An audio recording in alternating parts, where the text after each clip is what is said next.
So, Transformers, cartoon, big child, love it.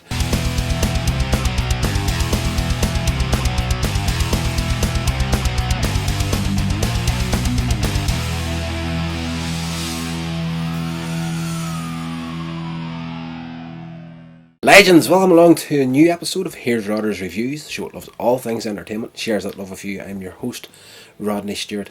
So, Transformers, cartoon, big child, love it. Enter the Nightbird, fantastic little episode in season 2 of Transformers. This one, the Autobots have been approached by a scientist called Dr.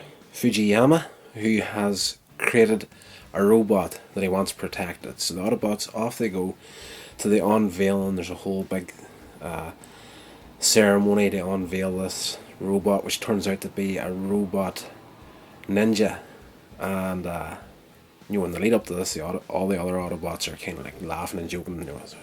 I hope it comes with batteries and stuff. How advanced could a robot be? Been built by humans. But when the robot is unveiled, they see that it's very much highly advanced, and yes, something that the Decepticons will want to get their hands on, which doesn't take long in happening. Megatron and the Decepticons, turn up, attack, and because the stadium is full of humans, the Autobots can't actually fight back. That's the big weakness for the Autobots in the series that Megatron takes advantage of a lot, as making sure there's humans in the crossfire, so the Autobots can't actually physically fight. So that happens.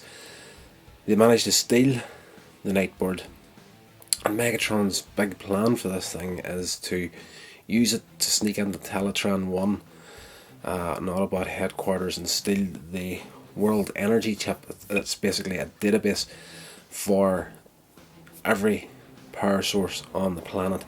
And yes, the Autobots are now tasked with recovering Nightbird, returning her to her creator, and not damaging her. So throughout the episode, the Autobots are, they lose the energy chip, world energy chip from Teletran 1 to Nightbird. She's on her way back to return it to Megatron. But the big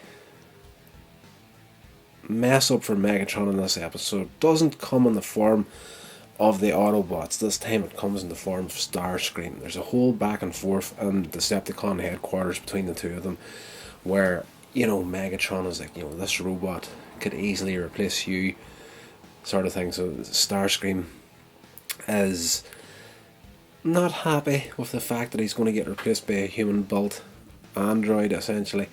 And yes, he's not amused, and he takes another stab at taking Megatron out and trying to steal the leadership of the Decepticons from him. And he gets locked up in an energon cage that Megatron had built to use against the Autobots. So he's trapped in that, while the Decepticons head off for a final confrontation with the Autobots, seeing that the Autobots have managed to actually contain Nightbird. And yes, and there's a few nice pieces between Optimus Prime and the Nightbird robot itself, where he's kind of like debating in his head, should I attack, use full force to bring this thing down, or respect the human that built the robot? And he's got a bit of an affinity is the word I'm looking for, with I think my England is no good.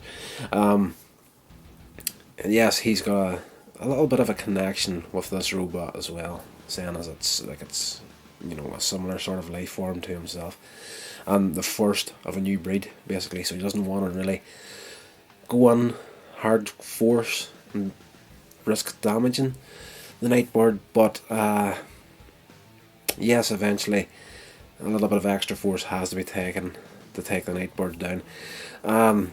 Decepticons turn up to get Nightbird off the Autobots, and Starscream has managed to escape his prison that he's been trapped in Decepticon headquarters, and he comes back, and he is the key to messing up Megatron's plans this time. He just comes up, screws the whole thing up for the Decepticons, laughs in Megatron's face, transforms and shoots off into the sky, and the Autobots are left in wonderment of what the heck just happened here, as the Decepticons take off in pursuit of Starscream. So, at the end of the episode, the Nightbird is returned, basically unharmed, shut down. She's encased back into her pod that they keep her in, and there's the happy ending with the Autobots, and Dr. Fujiyama been happy getting the robot back, and Optimus Prime's I'm glad she's back and she's not damaged, and the camera kind of pans in towards the pod she's in, and there's a glass screen over the top of it where her face is at, and you see her eyes closing down into an angry stare sort of thing. So it kind of leaves it, it's one of these episodes that leaves an open end to it. Will the Nightbird return? Will she not? If I recall, she was never seen again after this episode. But I love those sort of finishes where you just that leaves another possible story to come along. I enjoy that, whether it be cartoons, television, movies, you name it. If there's an open-ended finish to something, where somewhere along the line you can come back to it again and get something else. I love those sort of ends. This cartoon episode was very, very good.